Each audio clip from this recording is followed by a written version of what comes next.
In this video, we're going to talk about the areas and circumferences of circles. In particular, there's a bunch of formulas that we run into a lot, and it's really easy to get them confused. So we're going to show how we use them, but also I'm going to give you some hints for how to remember them when they're not quite jumping out of your memory. All right? Well, let's get started. The first formula that comes up a lot is trying to figure out the circumference of a circle. It turns out you've always got something with you that will be really handy, and that is your hand. So if you can't quite remember the formula, then just make a little circle with your fingers, grab your pen, and start counting it out. So again, once across is the diameter. So right now I'm holding what amounts to the diameter. And let's count it out. So that's one diameter. Going to bring this over here. That's two diameters. That goes right about to the crease there. We bring it around here. Three diameters, almost to my nail, and just a little bit more would make it around to the whole circumference. So hence, my circumference is about 3 diameters. In fact, a little more than 3 diameters. How about 3.14 diameters, right? And if we want to be really precise, our circumference is equal to pi times the diameter. Okay, well, let's see if we can be more precise about that with our hand. Okay, now if you might see here, I'm gonna measure across, and what you'll see that my fingers make a circle that's about 6 centimeters across. So the diameter is 6 centimeters. Well, we should be able to calculate using that how far around the circumference is. So okay, let's use our formula we've got right here, right? So I've got my C equals pi d. Okay, so I'm gonna rewrite it off to the side here. I've got C equals pi d. Now, my value for pi that I'm going to use is going to be 3.14 today. So I'll say it's about 3.14. D, my diameter, is 6 centimeters. Okay. So 3.14 times 6 centimeters turns out is about 19 centimeters. So if I say this is my diameter and I roll it around, so I'm just going to kind of roll it around, it gets to right about there. I'm going to mark that right there, so that's 1 diameter. Okay, and I'm going to roll it around, rolling it, rolling it, rolling it, rolling it, rolling it, and it looks like that's about there. That's 2 diameters. And then from there, let's roll it again, and I'm rolling, rolling, rolling, rolling, rolling, and that's 3 diameters. Oh, let's see, and I think I started right about here. Yeah, it looks like I was right there when I started. Okay, so what we've got is, now we've got our circle. Now what that would be is, that means each of these arcs is 6 centimeters. So I've got 6 centimeters, I got 6 centimeters, 6 centimeters, and then since that's 18, that last little piece must be 1 centimeter, right? That's 1 centimeter, okay? And so let's just check it out. See if this is going to work, right? So let's bring this ruler. Now again, this ruler I kind of marked off where the diameters were, and so let's see, right? So here we go. We're going. That's 1 diameter. Bring it around, keep rolling it, and here's 2 diameters, which is 12 centimeters. Keep rolling it around. Another 6 centimeters is going to bring me up to 18 centimeters, and then 1 more, and there I am right about at 19. And let's measure it on my hand. Okay, so here is coming around 1, 2, 3, 4, 5, 6. Okay, here's 1 diameter, that's 6. Okay, going to bring it farther, bringing it around, and okay, that's 2 diameters right in the crease. Got to grab it from the other side. Okay. Bringing it farther, and here's 3 diameters, 18, and then finally back to the beginning is 19 centimeters. So it worked. How about that? my fingers actually form a circle that works with this formula, right? And again, real quickly, if you can't remember the formula, just grab your pen, count it out. Remember, this is the diameter. You got 1, 2, 3, a little bit more than 3, which is pi. Okay? All right, so now let's use that in some other problems. The next problem we're going to do is using an oatmeal lid, right? Okay, so I just see math everywhere. So here is my oatmeal container, right? I love my oatmeal in the morning, okay? Now, it turns out this particular oatmeal container, when I roll it once around, it turns out that the circumference of this lid, pull it off so it's easier to see, is 31.4 centimeters, right? In other words, if I was to roll this on the ground and I measured from where it started to where it ended, once around was 31.4 centimeters, okay? So this time I know the circumference and now I'm trying to find the radius, okay? Well, so let's use our formula, but we're gonna have to use it in the opposite direction. My formula that I had was C equals pi times the diameter. C equals pi times the diameter. So let's try and rearrange that though, because see, what I know is C, I don't know D, so I really want to isolate that. And you know what, actually I want to find the radius too, so I got to do a couple of things to this before it's the way I like it. So let's rearrange it. First time, let's change the D into an R, right? So that becomes pi, and then D is the same thing as saying 2 times R. All right. Well, we're going to rearrange that a little bit and put the 2 in front. And this is how we usually see it. Circumference equals 2 pi R. Okay. Great. Now I can also divide both sides by 2 pi. So if I divide both sides by 2 pi, right, if I have that, I've got C over 2 pi equals 2 pi R over 2 pi. Pi's cancel and rearrange, and I eventually get R equals circumference over 2 pi. Okay. Now, this is what we want to do when we're finding R. Rearrange it. It's going to make your life a lot easier when you have it in this form. Okay. All right. Well, now we can start substituting. We know our circumference is 31.4. So I'm just going to put in 31.4 centimeters, 2, and then pi. We're going to use about 3.14. Okay. Now, technically, this should be approximate, right? Now, when you divide all that out, you eventually get that the radius should be about 5 centimeters for this lid.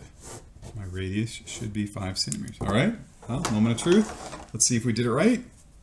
Here's my lid, and look at that. It is, in fact, 5 centimeters. Hey, so the formula works again. This time we went in the reverse direction.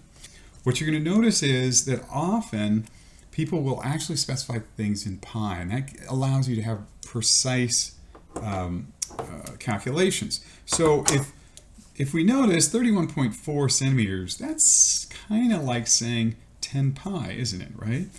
So if instead of thinking of our circumference as 31.4, what if we thought of it as 3.14 times 10 centimeters, right?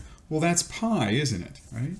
So that's pi times 10 centimeters. And let's flip that around and just say, you know what? Let's call my circumference 10 pi centimeters, okay? Now, if I happen to know it more precisely like this, then when I go in and substitute, I'm going to end up with 10 pi centimeters over 2 pi. When I cancel everything, boom, boom, this just becomes a 5.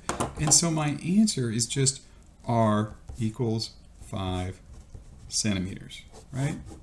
Okay, so just know that sometimes you can run into problems where they give it to you as pi, but just know that that's a number. It's just a number that in that particular case can give you a more extreme answer in terms of the number of digits and the precision.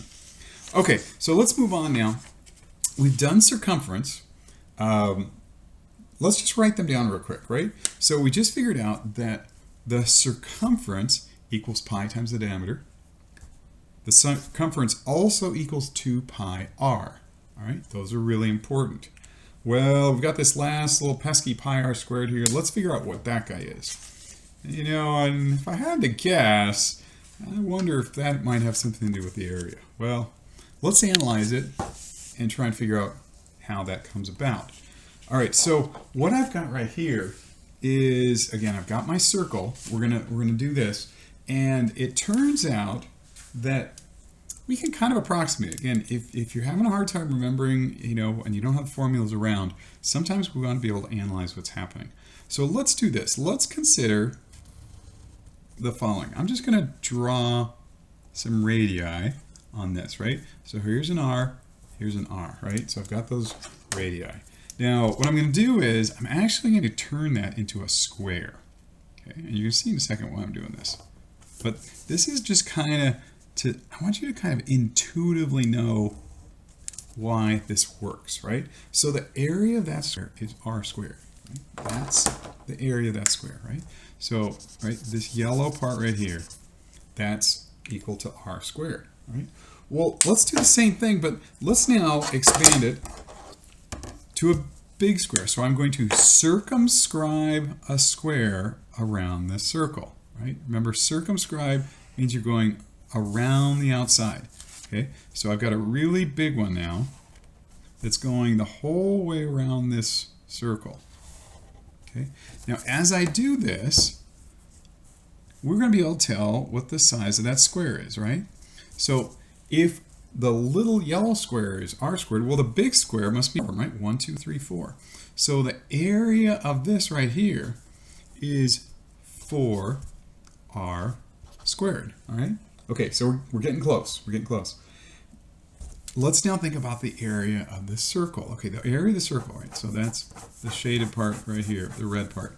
Okay, now it's more than half, right? If it was half, I'd have a little diamond in the middle, and it's certainly more than that, because half of 4 would be 2r squared. I think it's actually closer to somewhere between 2 and 4 squared. In fact, to me, this looks like it's maybe halfway between. Maybe it's about, I'd say the area is about, would you say 3r squared?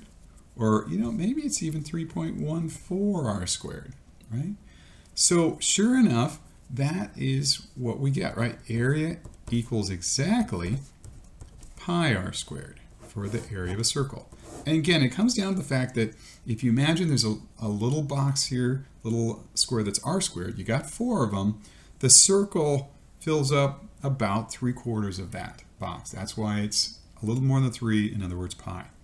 Okay, so now let's use that. I've got the area equals pi r squared. Okay, now I'm going to do this in 2 ways. First, I'm going to do it as an exact answer using pi, and then we're going to approximate it. So again, if I wanted to get an exact answer, I'd just say pi times 6 feet squared, and I would get 6 squared, so I'm going to bring it in front. I'm going to have 36. The pi, I'm just going to rearrange. Usually the pi goes after. And then I've got my feet squared off to the side. So my answer for the area of this circle is 36 pi feet squared. Okay. Now, again, that's if we're looking for the exact answer. But, you know, often we want to figure out what it is, just sort of not in terms of pi, because that's not a very intuitive number, right? So if I was to substitute in 3.14, multiply times 36, then I would actually get that the area is approximately 36, 3.14, and I finally get area is 113.04 feet squared, right? So again, when you're looking at these, just kind of remember that the pi is a little more than 3. It's a little more than 3. So whatever it is, a little more than 3, and that's what the value is. Okay. All right. Last problem we're going to do together is this one right here. We have an area of a circle is 49 pi square inches. Okay. 49 pi square inches. But we're trying to find the diameter. Okay. Now again, whenever you're doing stuff like this, it really helps to write down the formula. So area equals pi r squared. Now notice right off the bat, I'm trying to find r here, but the end answer is diameter. I'm going to have to take an extra step also. And the other thing I notice is that it's the area I know, not the r. So we're going to have to do a little manipulating as we do this. So let's not just stop too soon as we go. But anyway, we know that area is 49 pi. So let's put that in. 49 pi equals, I bring this pi down. I don't know what r is, so I'll just leave it as an r, right? R squared. Well, hey, I notice I got pi's on both sides. I can get rid of those, right? So now I just have 49 equals r squared. Well, I just take the square root of both sides. Square root, square root. Take the square root, and I will get 7 equals r. Now, we got to rearrange that a little bit. And remember that we're trying to find the diameter. So don't just stop there. Let's find the diameter, right? If the radius is 7, then that means the diameter must be 14. And finally, let's make sure we've got the right units. We've got inches with square inches, so square root brought me down to inches. All right, so let's look back at what we did here, and let's finish it off by saying that the area equals pi r squared.